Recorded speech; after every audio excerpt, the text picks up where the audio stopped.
আসসালামু আলাইকুম। প্রিয় দর্শক, আপনাদের সকলকে আমন্ত্রণ জানাচ্ছি অন্য মঞ্চের আলাপচারিতায়। আজ আমাদের সঙ্গে আলোচনার জন্য উপস্থিত আছেন জানি প্রপের প্রতিষ্ঠাতা চেয়ারম্যান অধ্যাপক ডক্টর নাজমুল হাসান কলিমুল্লাহ। ডক্টর কলিমুল্লাহ, আপনাকে আমাদের অনুষ্ঠানে স্বাগত জানাচ্ছি। আহ, আশা করি আপনি আমাকে শুনতে পাচ্ছেন। ধন্যবাদ। জি, আপনাকে শুনতে পাচ্ছি। ডক্টর কলিমুল্লাহ, আমরা একটু উম, বেশ মাঝখানে একটা লম্বা বিরতি দিয়ে আপনার সঙ্গে মিলিত হচ্ছে। মাঝখানে পবিত্র ঈদ গেল, ঈদের পর একটা লম্বা বিরতি ছিল, কিন্তু এর মধ্যে দেশের মানুষের রাজনৈতিক চিন্তা ভাবনা কিন্তু থেমে থাকেনি। আমরা দেখেছি যে এই মুহূর্তে সবচেয়ে আলোচিত বিষয় হচ্ছে আমাদের অন্তর্বর্তীকালীন সরকারের আহ, প্রধান উপদেষ্টা ডক্টর মোহাম্মদ ইউনূসের বিলেত গমন। উনি ইংল্যান্ডে গিয়েছেন, লন্ডনে একটা হোটেলে আছেন, এবং সেখানে অনেকের সঙ্গে দেখা করছেন। যে সমস্ত লোকের সঙ্গে উনি দেখা করেছেন, তাদের সঙ্গে দেখা করে আমাদের রাষ্ট্রীয়ভাবে কি কি লাভ হয়েছে আমি অনেকে হয়তো বুঝতে পারছেন না, অনেকে বুঝতে পারছেন। অনেকের মাথার উপর দিয়ে চলে যাচ্ছে, হয়তো এগুলো আপনি একটু ক্লিয়ার করতে পারবেন। তো যাদের সঙ্গে দেখা করেছেন অথবা করছেন, এগুলোর মধ্যে আপনার বিবেচনায় মানে গুরুত্বপূর্ণ দুটো বৈঠকের কথা বলবেন। কোন বৈঠকগুলো খুব আলোচিত হবে এবং আমাদের জন্য গুরুত্বপূর্ণ হিসেবে বিবেচিত হতে পারে? দেখুন, আমি একটু পটভূমি বলে তারপরে এখানটায় আসবো। বাংলাদেশ ব্রিটিশ একটা আউটপোস্ট ছিল। দীর্ঘ প্রায় 200 বছর কলোনিয়াল রুল এখানে চলেছে, এবং পরে Dominion status as part of Pakistan, তারপর রিপাবলিকে রূপান্তর, এবং তারপরে স্বাধীন সার্বভৌম রাষ্ট্র হিসেবে বাংলাদেশের অভ্যুদয় হয়। এই পুরো প্রক্রিয়াটায় আপনার শুরু থেকেই আহ মানে ভারত, আমাদের প্রতিবেশী রাষ্ট্র, চুজ করেছে সোভিয়েত অরবিটে কিংবা আপনার জোট নিরপেক্ষ অরবিটে আবর্তিত হতে। আর বিপরীতে পাকিস্তান রাষ্ট্রটি মার্কিন ওয়েস্টার্ন অরবিটে ঘুরপাক খেয়েছে। এবং ইউরোপ এবং নর্থ আটলান্টিকে যে ন্যাটো, তার এশিয়ান ইকুইভ্যালেন্ট সিওটো সেন্টোর যে জোট, তার অন্তর্ভুক্ত ছিল দিদেন মাগরেবে পাকিস্তান, মাশরিকে পাকিস্তান। এবং মাশরিকে পাকিস্তানে যেখানটা সিওটো সেন্টোর আপনার হেডকোয়ার্টার ছিল ঢাকার মহাখালীতে, সেটা খালি জার্সি পাল্টেছে। আপনার বাংলাদেশ স্বাধীন হওয়ার পর পর সেই প্রেমিসেসেই আমরা দেখলাম একটি আমেরিকান আইএনজিও জেকে বসলো, নাম আইসিডিডিআর। বেসিক্যালি আমাশয় এবং উদরাময় এই দুই জীবাণু নিয়ে গবেষণা, আউটরিচ প্রোগ্রাম চাঁদপুরের মতলবে, আর ওইদিকে টেকনাফের কক্সবাজার জেলায়। এখন এটা বেসিক্যালি জীবাণু যুদ্ধের যে গবেষণা, তার পরীক্ষাগার। এখন বেসিক্যালি কিন্তু এই যে সমর কৌশল, সমর উদ্ভাবন, তার বলের মধ্যেই থেকে গেল, কিন্তু বের আর হতে পারল না। যদিও আপনার 72 থেকে 75 এই সময়টায় আমরা সোভিয়েত অরবিটে ঢুকে পড়েছিলাম, কিন্তু 15ই আগস্টের পট পরিবর্তনের পরে আমরা ফার্মলি কিন্তু ওয়েস্টার্ন এই অরবিটে আবার চলে যাই। এবং আপনার এই লম্বা সময় ধরে আপনার এই অগাস্ট বিপ্লবের আগ পর্যন্ত পারদ ওঠানামা করেছে। এবং ঐতিহাসিকভাবে যেহেতু ব্রিটেনের কলোনি ছিল বাংলাদেশ, সেই জন্যে মার্কিনিরা সিভিল সার্ভিসের যে বিষয় আশয়গুলো, সেগুলো দেখাশোনা, মেন্টরিং এর দায়িত্ব দিয়েছিলেন ব্রিটেনকে। আমার পিএইচডি সুপারভাইজার ডক্টর ডোনাল্ড কার্টিসের নেতৃত্বে প্রথম ম্যাজিক এট দ্য টপ, অর্থাৎ জয়েন্ট সেক্রেটারি লেভেলের কর্মকর্তাদের প্রশিক্ষণের ব্যবস্থা করা হয় ব্রিটেনে, এবং তার ধারাবাহিকতা দীর্ঘদিন ধরে চলেছে। আর মিলিটারি স্ট্যাবলিশমেন্ট, যারা পিপল ইন ইউনিফর্ম, তাদের প্রশিক্ষণ এবং আপনার শোল্ডার রাবিংটা কন্টিনিউ করেছে আমেরিকার সঙ্গে। এবং বেসিক্যালি আপনার যেহেতু ব্রিটিশ কলোনি ছিল, সেই কারণে আমেরিকানরা ব্রিটেনের মাধ্যমে ওই লেন্স দিয়ে বাংলাদেশকে দেখবার চেষ্টা করে। এই বিষয়টা খুব ভালো করে বোঝেন প্রফেসর ইউনূস। সে কারণে তার কাছে মনে হচ্ছে অ্যাট দিস জাংচার, এই ঈদের বন্ধের আমেজটা থাকতে থাকতে তিনি ওই জায়গাটায় নিজের নাক গলিয়েছেন। সঙ্গে বগল দাবা করে নিয়ে গেছেন দুদকের সম্মানীয় চেয়ারম্যান মহোদয়, বাংলাদেশ ব্যাংকের সম্মানীয় গভর্নর এবং সবার পরিচিত রজার ওরফে খলিল রহমান, যিনি কানেকটিভ কার্ড নিবাসী ব্যক্তি, বর্তমানে হাই রিপ্রেজেন্টেটিভ এবং honourable security adviser to chief adviser. এবং তাদের সঙ্গে আমাদের সবার প্রিয় লামিয়া মোর্শেদও আছেন। আমরা যে ফুটেজটা দেখেছি তিনি অবতরণ করছেন যখন ব্রিটেনের মাটিতে, এই সময় তাদের সবাইকে কিন্তু দেখা গেছে।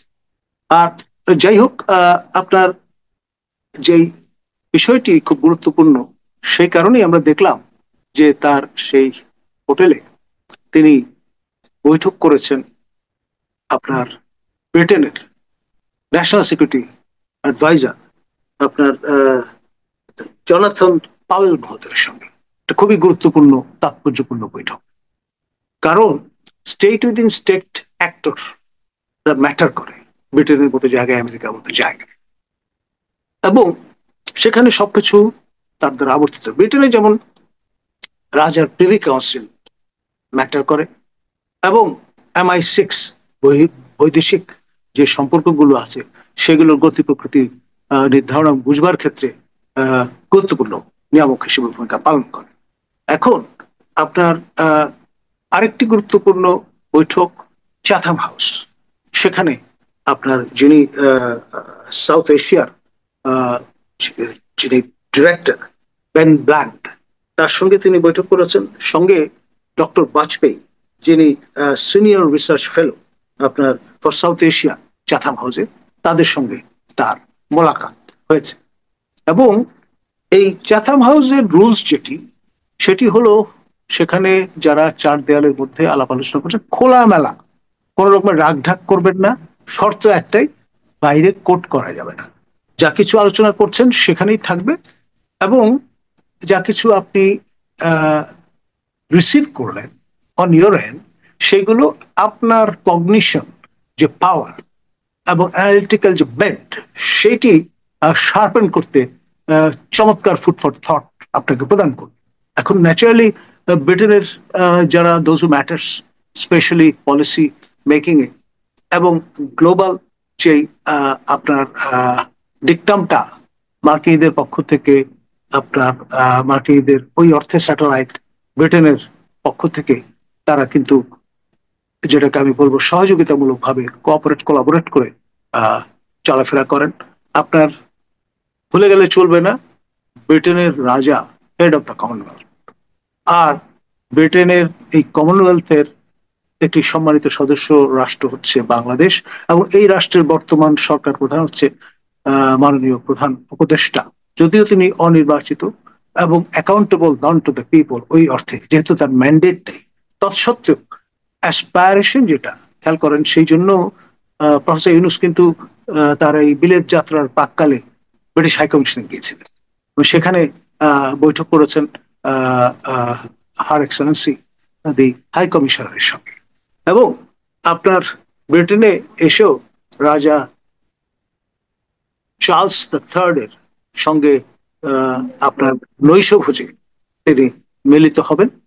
এখন ধরুন আপনি যখন প্যালেসে যাবেন, রাজা তার একজন সম্মানিত সাবেক প্রজাকে আপনার বিনা খেলাতে বা আপনার বিনা সুভেনিরে খালি হাতে ফেরাবেন না। তো সেটা নিয়ে প্রচুর হইচই হচ্ছে। তারপরে আপনার হইচই হচ্ছে ব্রিটিশ অনারেবল প্রাইম মিনিস্টার স্টামারের সঙ্গে বৈঠক হচ্ছে কি হচ্ছে না, এবং তিনি কানাডায় আছেন না ব্রিটেনে আছেন, এটা নিয়ে একটা ধোঁয়াশা তৈরি করা হচ্ছে। সবই কিন্তু খুব স্কিলফুলি করা হয়েছে। প্রফেসর ইউনূস চমক দিতে ভালোবাসেন, বড় মাঠের খেলোয়াড়। আপনার কবওয়েব যেটা তৈরি করা হয়েছে, এটা খুব সিস্টেমেটিক্যালি ঠান্ডা মাথায় এবং সিমুলেশন গেমের মতো। মনে রাখতে হবে, is the best marketing expert of the Asian continent, in general south Asia per say and Bangladesh in particular. তার সঙ্গে এই প্যাকেজিং এবং মার্কেটিং এ কেউ পারবে না, এবং ডিসেপশনে সেরা মাস্টার বলা যেতে পারে তাকে। আপনি যতই যা কিছু ক্যালকুলেট করেন না কেন, তার কাছে আপনি কোনোভাবে পেরে উঠবেন না। এই ধরনের একজন অকুতোভয় এবং অপ্রতিরোধ্য পার্সোনালিটি। ধন্যবাদ।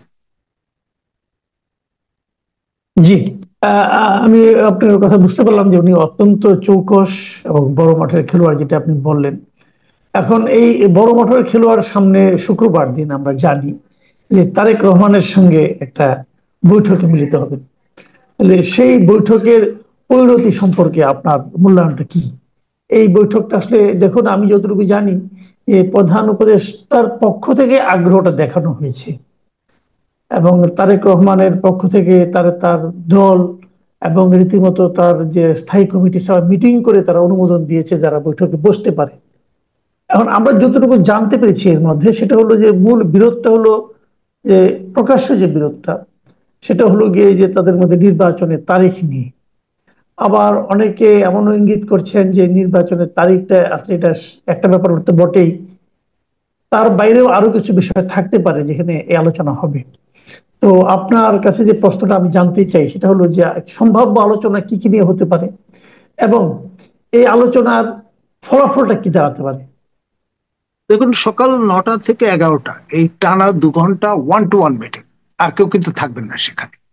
এখন অনেকের ধারণা যে প্রফেসর ইউনূস আপনার যেহেতু দুদে বিচক্ষণ এবং সিনিয়র একজন অ্যাক্টর, তিনি ইন এ ওয়ে আপনার মস্তক নুয়ে আগ্রহ দেখিয়ে এই বৈঠকে বসছেন এমন একটা দিনে যেদিন তার শেষ দিন ব্রিটেন সফরের, খেয়াল করেন।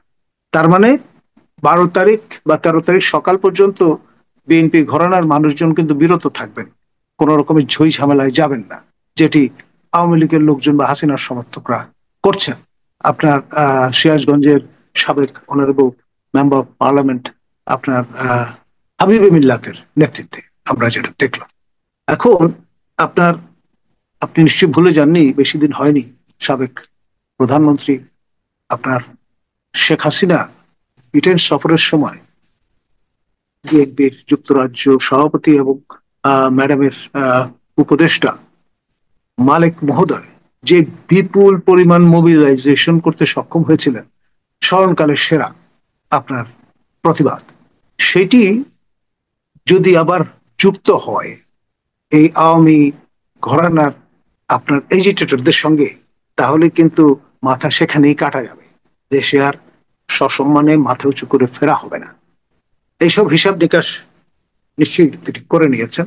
এক, আর এখানে লাভ ওনার, যেহেতু তিনি বাঘের পিঠে চড়ে আছেন, বাঘের পিঠ থেকে নামা সবচেয়ে কঠিন কাজ, এবং এটি আহ অনারেবল তারেক রহমানের সহায়তা ছাড়া কোনো অবস্থায় সম্ভবপর নয়। আপনি নিশ্চয়ই মনে আছে আপনার প্রথম অন্তর্বর্তী সরকারের যিনি মাননীয় প্রধান উপদেষ্টা ছিলেন, আহ মহামান্য রাষ্ট্রপতি হিসেবে যিনি দায়িত্ব পালন করেছেন, জাস্টিস শাহাবুদ্দিনের সরকারে তারা ঠিক 90 দিন ফ্রেমওয়ার্কে কাজ করেছেন এবং সেরা একটা নির্বাচন আমাদের নির্বাচন ইতিহাসে সেটি উপহার দিয়ে বাড়ি চলে গিয়েছিলেন এবং নেগোশিয়েট করেছিলেন এক্সিট রুট। সরাসরি নিজে কোন রকমের ঘনিতা করেননি, তিনি বলেছেন যে ভাই, আমাকে আমার অমল ধবল চাকরিটি ফিরিয়ে দিতে হবে। তো সবাই বলেছে যে তাহলে আপনাকে তো আপনার সংবিধান সংশোধন করার প্রক্রিয়ায় যেতে হবে। তখন উনি গো ধরেছেন যেভাবে হোক সেটি করতে হবে। কবি মোহাম্মদ সামাদের ভাষায় একটা ভৃত্য মানসিকতা হয়তো তার ছিল, বরাবর তিনি চাকরি করতে চান, সেই কারণে শেষ অব্দি জাতিকে জিম্মি করে বসলেন। তিনি এই জাতির উদ্দেশ্যে ভাষণ দিয়ে বসলেন, বললেন যে আমার ওটার ব্যবস্থা করেন, আমি দ্রুত বঙ্গভবন ত্যাগ করতে চাই, এবং পাবলিক করে দিলেন বিষয়টা। তখন সবাই মিলে যেহেতু পূর্ব প্রতিশ্রুতি দিয়েছেন, তারা কিন্তু এই কাজটি করলেন এবং তিনি তার সেই অমল ধবল চাকরিতে ব্যাক করলেন। এটা ছিল এক ধরনের এক্সিট রুট নেগোশিয়েট করার বিষয়। আপনার পরবর্তীতে 111 সরকারের সময় ফখরুদ্দিন সাহেব এর নেতৃত্বে যে সরকার গঠিত হয়েছিল, সেখানেও কিন্তু এরকম একটি কাণ্ড ঘটেছে। আগে থেকে আগ বাড়িয়ে সাবেক প্রধানমন্ত্রী, সাবেক বিরোধী দলের নেত্রী শেখ হাসিনা, তিনি আপনার যে কাজটি করলেন, তিনি কিন্তু আপনার জানান দিয়ে দিলেন পাবলিকলি যে আমাদের সরকার, এই সরকার আমাদের সহায়তা এসছে অনেকটা এরকম, আর আমরা এক্সিট রুট দিয়ে দেবো গ্যারান্টিড। তো এই নিশ্চয়তা পেয়ে যা হওয়ার তাই হলো। নবম সংসদ নির্বাচনের ফলাফল কি দাঁড়ালো, এবং ওই রাতে, নির্বাচনের রাতে আমরা কিন্তু নিজেরা একেবারে স্ক্রিনের পাশে দাঁড়িয়ে দেখেছি বিভিন্ন জায়গায় আপনার টাকার বস্তা সহ জামাতের কর্মীরা, বিএনপির লোকজন, তাদেরকে আটক করা হয়েছিল, এবং ফলাফল কি হয়েছে সেটা আমরা জানি। তো যাই হোক, সেটাও কিন্তু এক ধরনের নেগোসিয়েশন, বাঘের পিঠ থেকে নামার বন্দোবস্ত। আর এখন যে সরকারটি আছে, দ্বিতীয় অন্তর্বর্তী সরকার, তাদের জন্য এটা অতীব গুরুত্বপূর্ণ, কারণ ইতিমধ্যে পপুলারিটি তলানিতে চলে গেছে। এক, 90 দিনের ফ্রেমওয়ার্ক অনেক আগে অতিক্রান্ত হওয়ায় ব্যারিস্টার মাহবুদ্দিন খোকন বলে ফেলেছেন এটি অবৈধ কাজ করেছেন তারা। আবার আইএসপিআর যেই বিষয়টা প্রকাশ করে দিয়েছে, সাবেক প্রধান বিচারপতি এবং বিচারপতি দুজনই তাদের হেফাজতে থাকা ছিলেন, তো ফলে এই যে রেফারেন্স এবং সেটি যে ফুল বেঞ্চে বসা, এই সব বিষয়গুলো নিয়ে বিজ্ঞ আইনজীবী, মুসলিম লীগের সম্মানীয় সভাপতি অ্যাডভোকেট মোহসিন রশিদ ইতিমধ্যে নোটিফাই করেছেন এবং রিট করে বসেছেন এবং চ্যালেঞ্জ করেছেন বিষয়টা। তো ফলে এক ধরনের গোঁজামিলে ব্যাপার কিন্তু এখানে পাবলিক স্ফিয়ারে চলে এসছে, বিষয়টা নিয়ে কথাবার্তা হচ্ছে। আর তারপরে পরপর দুটি ইনসিডেন্ট, আপনার নড়াইলে স্নাইপার রাইফেল ধরা পড়া, অগাস্ট বিপ্লবের একজন অন্যতম অগ্রসৈনিক, তার বাড়িতে বালিশের নিচে। আবার কুমিল্লায়ও কিন্তু ভিন্ন বাটের আবার এই ধরনের স্বয়ংক্রিয় অস্ত্র, সেটিও উদ্ধারের ফুটেজ আমরা সোশ্যাল মিডিয়াতে দেখেছি। তো ফলে এই যে স্নাইপারদের বিষয়টা যদি ফোরফ্রন্টে চলে আসে, আবার যে ইঙ্গিত করা হচ্ছে যে লস্করে তৈয়বার ইনভলভমেন্ট ছিল, ফলে ব্যাপারটা কি দাঁড়াচ্ছে, রিজিওনাল একটা রেমিফিকেশনে চলে যাচ্ছে। এমনি তো বাজারে কথাবার্তা আছে এটা কালার রেভলিউশন এবং জর্জ সোরস ফান্ডেড রেভলিউশন, এবং জর্জ সোরস মহোদয়ের পুত্র তিনি এসে আবার বিপ্লবের পরে যারা বিপ্লবী তাদের সঙ্গে ফটো সেশনও করে গেছেন, প্রফেসর ইউনুসের সঙ্গে বৈঠক করে গেছেন। ফলে দুয়ে দুয়ে চার মেলানোর কেউ যদি চেষ্টা করে তাহলে কিন্তু দোষ দেওয়া যাবে না। আমি এই বিষয় নিয়ে কথা বললাম, মিথস্ক্রিয়ায় লিপ্ত হলাম, এই কারণে আবার আমাদের উপর মব করে হামলে পড়লে বিষয়টা আরো জোরদার হবে। মানে কেউ যদি এই কাজটা করেন, বোকামিটা করে ফেলেন, তাহলে কিন্তু মাঠে মারা যাবে সবকিছু, বিপ্লব থেকে শুরু করে যাবতীয়। এবং আমার দুঃখ হবে, আমার প্রিয় ছাত্র আবু সাইদ এবং মুগ্ধ দুজনের, দুই প্রতিষ্ঠানেই কিন্তু আমি দায়িত্বে ছিলাম, সেই জন্য আমি সবচেয়ে বেশি দুঃখ পাবো যদি জি, বিপ্লব করা যায়। একটা জিনিস আপনি বললেন একটু আগে যে বিচারপতি শাহাবুদ্দিন সাহেবের আমলে একটা আমরা অসাধারণ নির্বাচন পেয়েছি। আপনি নিজেও নির্বাচন নিয়ে পর্যবেক্ষণ করেন এবং এ ব্যাপারে আপনার প্রচুর অভিজ্ঞতা আছে। আমরা দেখলাম চেথাম হাউসেও কিন্তু বক্তব্য দেওয়ার সময় প্রশ্নের উত্তরে ডক্টর মোহাম্মদ ইউনূস বললেন যে জাতি একটা অসাধারণ নির্বাচন পেতে যাচ্ছে এবং ইতিহাসের সেরা নির্বাচন পেতে যাচ্ছে। ডক্টর ইউনূসের এই যে আশাবাদ, এই আশাবাদটাকে আপনি কতটুকু জাস্টিফাইড মনে করেন? আপনি কি মনে করেন সেরকম বাস্তবতা উনি তৈরি করতে পেরেছেন অথবা পারতে যাচ্ছেন?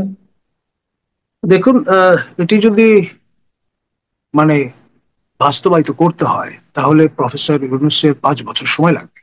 সেটি কিন্তু অন্য কেউ বুঝুক না বুঝুক, ঈদের জামাতের সেই ঈদুল ফিতরের নামাজি বলুন বা ঈদুল আজহার নামাজি বলুন, আগত মুসল্লিরা কিন্তু সেটা বুঝেছেন, এবং তারা সহস্যে বারবার বলেছেন দালালদের কথায় আপনি কিন্তু পিছপা হবেন না, আপনি 5 বছর ক্ষমতায় থাকুন।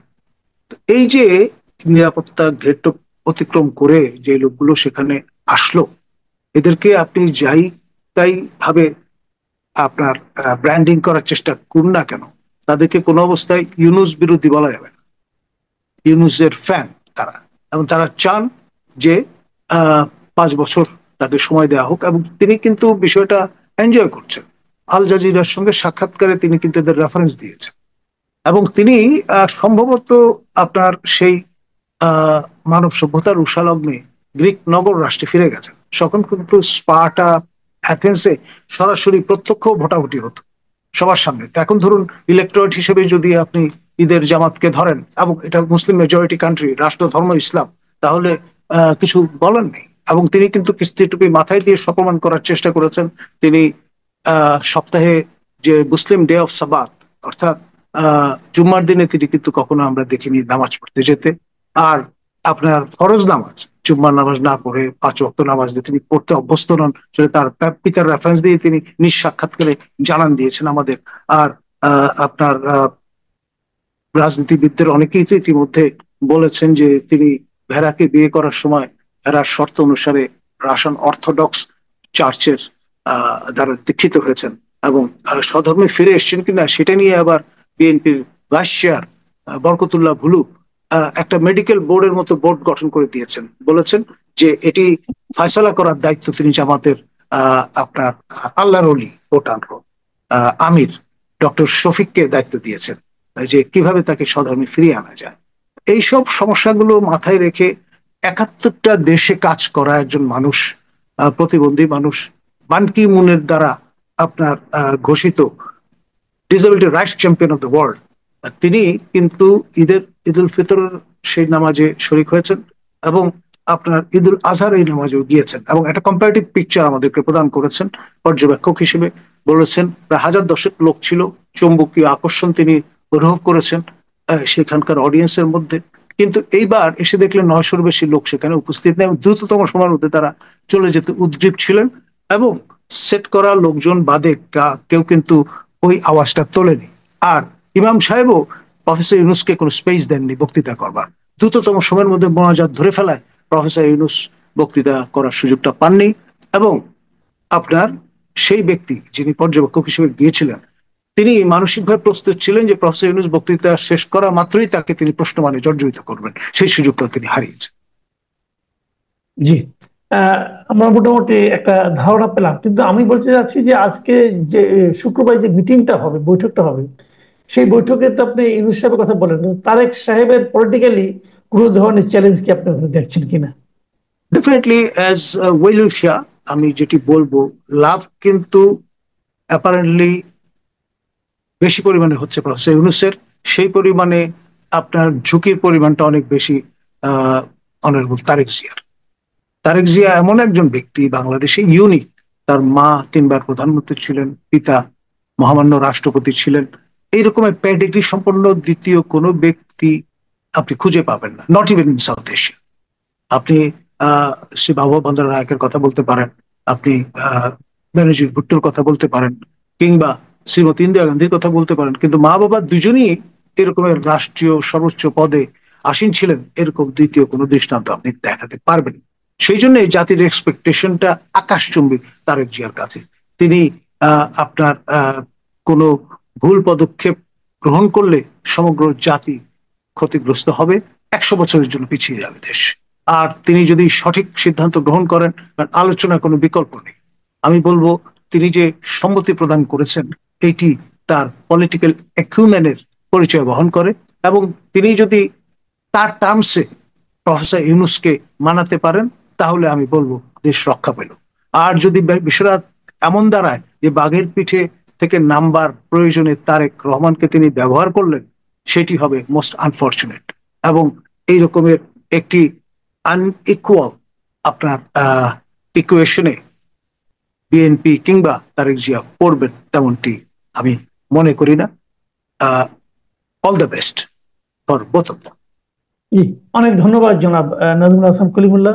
প্রিয় দর্শক, আপনারা শুনলেন যে ডক্টর ইউনূসের বিলাত গমন, সেখানে বিভিন্ন লোকের সঙ্গে ওনার বৈঠক এবং তারেক রহমানের সঙ্গে শুক্রবারের যে আসন্ন বৈঠক, সেই বৈঠকে কি আলোচনা হতে পারে, আলোচনার ধারা প্রকৃতি কোন দিকে গেলে কার কতটা লাভ হতে পারে, ডক্টর ইউনূসের জন্য কি সম্ভাবনা, তারেক রহমানের জন্য কি ঝুঁকি, এবং জাতি হিসেবে আমাদের কি ভবিষ্যৎ, এ নিয়ে ওনার মূল্যায়ন। আপনাদের কেমন লাগলো লিখে জানাবেন। এখন এ পর্যন্তই। আল্লাহ হাফেজ।